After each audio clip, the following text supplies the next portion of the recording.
महाराज जी, आपका बहुत बहुत धन्यवाद। आपके सत्संग ने मेरी जिंदगी बदल दी। महाराज जी, मेरा एक प्रश्न है। क्या हमारी वेशभूषा जैसे कपड़े और मेकअप आदि का हमारे भजन या आध्यात्मिक सफर पर कुछ प्रभाव पड़ता है? ज्यादा बनावटीपन करने से शरीर में आसक्ति बढ़ती है। शरीर आसक्ति फिर कामनाओं को बढ़ने के बहुत चांस देते हैं। दूसरे भी देखकर कामना करते हैं और हमारे अंदर भी कामना आती है। उचित संग, जैसे आप गृहस्थ में हैं तो उचित पहनावा पहनिए, उचित श्रृंगार कीजिए, क्योंकि आप गृहस्थ में हैं। अब उसमें थोड़ी कि हमारी तरह आप रज लपेट करके ऐसे नहीं, आप उचित श्रृंगार, पर इतना बनावटीपन ना आ जाए कि जिससे दूसरे का मन आकर्षित हो और हमारा मन भी कामनाओं में फंसने लगे। देखो, देह तो हम है नहीं, न तुम स्त्री हो न पुरुष हो। अपने कर्तव्य पालन के लिए स्वांग मिला है। अब जैसा आपका रूप है, आप शीशा से में जैसे देखते हैं ना, अब ज्यादा उसमें बनावटीपन करेंगे तो बार बार देखोगे, वो आसक्ति इसी में बढ़ेगी। और हमारा मानव देह मिला है इससे आसक्ति हटाने के लिए।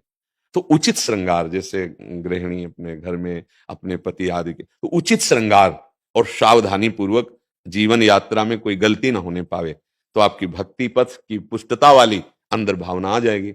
अच्छा, जैसे बहुत है बाहरी श्रृंगार, तो उसमें कहीं ना कहीं हमारी कामना होती है कि हमारा शरीर सुंदर दिखे, और उस कामना के अंदर फिर कोई ना कोई वासना, तृष्णा, स्पृहा, इच्छाएं ये राज्य करती है।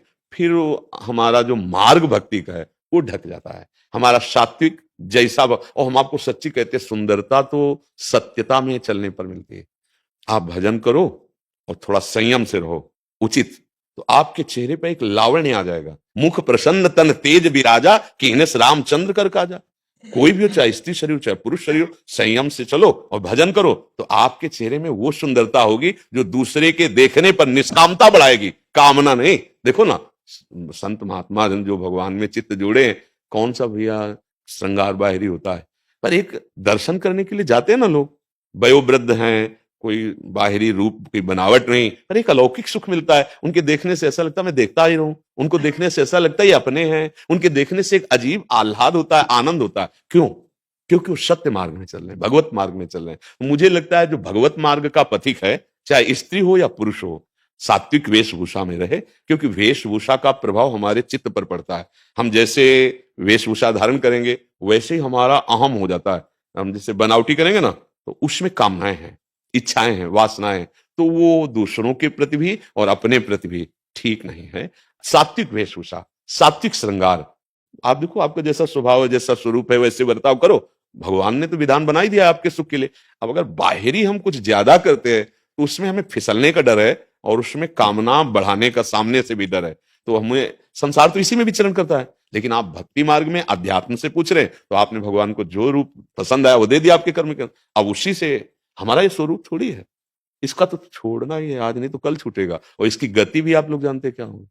नहीं, आप इसको बनावटी क्या ज्यादा करें। बढ़िया सुंदरता लगेगी जब देखो माई सुंदरता की सीमा, राधा राधा राधा रटोगे तो आपके नेत्र सुंदर हो जाएंगे, आपकी वाणी सुंदर हो, आपके विचार सुंदर हो जाएंगे, आपको देखने में अच्छा लगेगा। और वो अच्छा लगना निष्काम होगा, वो गंदी गंदी वृत्ति नहीं पैदा करेगा।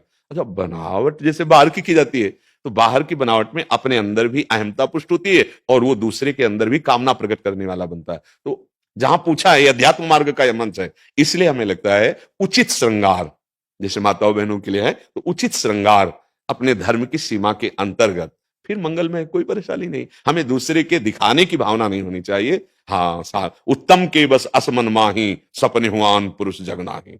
एक पाणी ग्रहण संस्कार किया और उसी में धर्म पूर्वक चले, और दोनों मिलकर धर्म का आचरण किया, भजन किया, दोनों भगवान को प्राप्त हो गए। ऐसे गृहस्थ में चला जाता है। नाथ सकल संपदा तुम्हारी, मैं सेवक समेत सुतनारी। और विरक्त तो संपूर्ण विषयों पर विजय प्राप्त करके भगवान को प्राप्त कर ले। दोनों के लिए भगवत मार्ग है जी।